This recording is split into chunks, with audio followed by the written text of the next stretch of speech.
Nobel দ্বিতীয়বারের মতো আবার গ্রেপ্তার হয়েছে। আসলে ঘটনা অনেকেই জানে না, আর এ কারণে কিন্তু অনেকে এই বিষয়টা নিয়ে বিভ্রান্ত ছড়াচ্ছে। তবে নোবেলের উদ্দেশ্যে কিছু কথা রয়েছে। আপনি কি ভিডিওটা দেখতে চাচ্ছেন? অবশ্যই ভিডিওটা দেখেন। নোবেল আমরা অবশ্যই জানি যে বাংলাদেশের জন্য একটা গর্ব, ভালো একজন শিল্পী। তার মাধ্যমে আমাদের তরুণদের অনেক কিছু শেখার ছিল এবং অনেক ভালো ভালো গান বা সঙ্গীত উনি উপহার দিতে আমাদের মাঝে। কিন্তু যখন মানুষ সেটা ভালো পর্যায়ে চলে যায়, তখন দেখা যাচ্ছে যখন মানুষের পর্যাপ্ত টাকা হয়ে যায়। ওর একটা সাক্ষাৎকারে আমি দেখেছি আর যে কিবরিয়া শোতে, যে ওখানে বলছে যে আমি বছরে যেখানে আমার ইনকামের একটা ধারা ছিল যে 6 লাখ 7 লাখ টাকা, সেখানে যখন 50 লাখ বা 1 কোটি টাকা হয়ে যায় ইনকাম, তখন আসলে আমি টাকা দিয়ে করব কি? তখন মানুষের এইমটা বা ফোকাসটা বিভিন্ন দিকে চলে যায়, যেটা ঠিক নোবেলের দ্বারাও হয়েছে। দেখেন, নোবেল যখন একটা ভালো পজিশনে চলে গেল, যখন বিভিন্ন রকমের কাজ ওনার হাতে চলে আসলো, তখন পর্যাপ্ত টাকা ওনার হাতে চলে আসলো। তখন চিন্তা করলো যে আমার অনেক খরচ যাওয়ার পরও, অনেক এক্সট্রা খরচ যাওয়ার পরও অনেক টাকা তো আমার হাতে থাকে, কিন্তু এই টাকাটা আমি কি করব? তখন বিভিন্ন রকমের মানুষের সাথে মিশে উনি মাদকাসক্ত হয়ে পড়ল।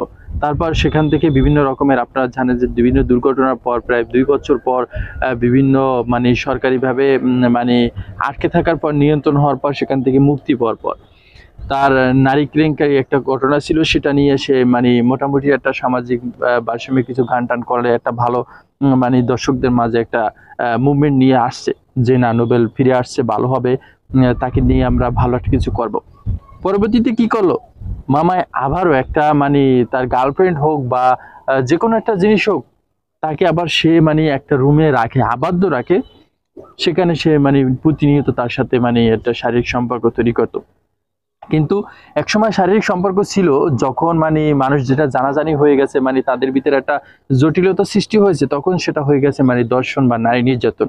ঠিক আছে, এর তো একটা কথা আছে না, যে বড় লোকে করলে ইন যায়, আমরা করলে দর্শন, একটা কথা আছে, ওই রকমের হয়ে গেছে। কিন্তু যখন তাদের ভিতরে মিল ছিল প্রায় 1-1.5 বছর, তখন কিন্তু বিষয়টা কেউ জানতো না, আর সমস্যা হয় না। আর যখন এটা নিয়ে মানুষ জানাজানি হয়েছে, তাদের ভিতরে একটা মারামারি হয়েছে, ভিডিও একটা ভাইরাল হয়েছে, তখন কিন্তু এটা নিয়ে তার বিরুদ্ধে একটা মামলা হয়েছে, নারী নির্যাতন বা দর্শন। এর আগে কিন্তু দর্শন ছিল না। তা আমাদের সমাজে এরকমের কিছু কিছু জিনিস রয়েছে যেগুলো আসলে আমাদের কাছে খুবই একটা বিভ্রান্তিকর। আর এরকমের মানুষ যখন মানুষের অতীত ভুলে যায়, কেরিয়ার ডেভেলপ হয়, তখন যখন অতীত ভুলে যায়, এই সকল মানুষগুলো অবশ্যই ধ্বংস হবে। এটা একদম উপর থেকে লেখা রয়েছে, বিধাতার উপর থেকে। অতীত কখনো বলা যাবে না। আপনি যে কাজই করেন না কেন, আপনি যে পজিশনে থাকেন না কেন, যখন আপনি ভালো কিছু করবেন, আপনার লাইফটা ডেভেলপ হবে। অতীতের কথা স্মরণ করে আপনার লেভেলে যে মানুষগুলো কষ্ট করতেছে, আশেপাশে মানুষগুলো, আপনি যে কষ্টগুলো ফিল করছেন, সেই মানুষগুলোকে সাহায্য করতে হবে।